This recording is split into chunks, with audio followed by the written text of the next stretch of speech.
Assalamu alaikum. Hello everyone. Welcome to my channel. இன்னைக்கு நம்ம சேனல்ல காடை கிரேவி எப்படி செய்யலாம்னு பார்க்கலாம்.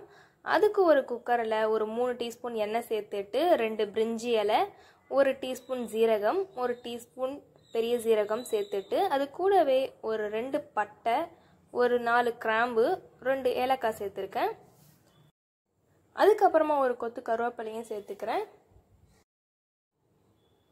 ஒரு பெரிய சைஸ் வெங்காயத்தை இது மாதிரி கட் பண்ணி வச்சிருக்கேன். அதையும் சேர்த்து நல்லா வதக்கிக்கலாம். அது கூடவே 1 டீஸ்பூன் உப்பு சேர்த்துக்கிறேன். அதுக்கு இடையில இந்த கிரேவிக்கு ஒரு மசாலா அரைக்கணும். ஒரு 2 டீஸ்பூன் மிளகு, ஒரு அரை முடி தேங்காய், ஒரு 5 முந்திரி சேர்த்து அரைச்சி வச்சிடலாம்.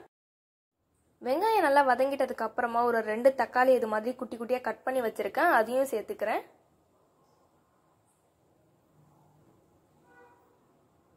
வெங்காயம் தக்காளி நல்லா வதங்கிட்டதுக்கு அப்புறமா 1 டீஸ்பூன் இஞ்சி பூண்டு பேஸ்ட்டும் சேர்த்து நல்லா வதக்கிக்கலாம்.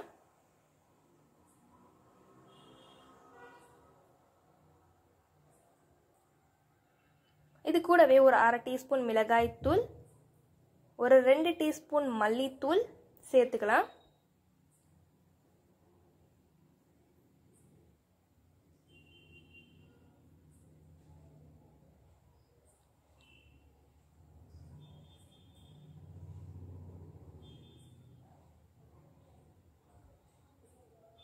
இது நல்லா வதங்கிட்டதுக்கு அப்புறமா ஒரு 4 காடையை இது மாதிரி க்ளீன் பண்ணி எடுத்து வச்சிருக்கேன்.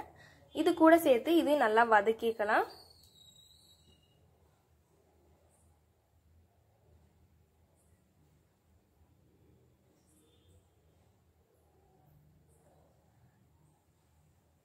இது கூடவே நம்ம அரைச்சி வச்சிருக்கிற அந்த பேஸ்ட்டும் சேர்த்து நல்லா இதுவும் மிக்ஸ் பண்ணி விடலாம்.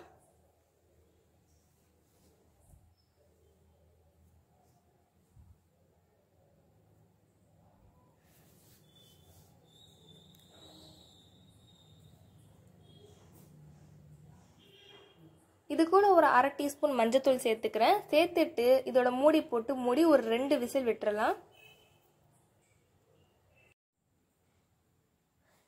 2 விசிலுக்கு அப்புறமா கிரேவி ரெடி ஆயிருக்கும்.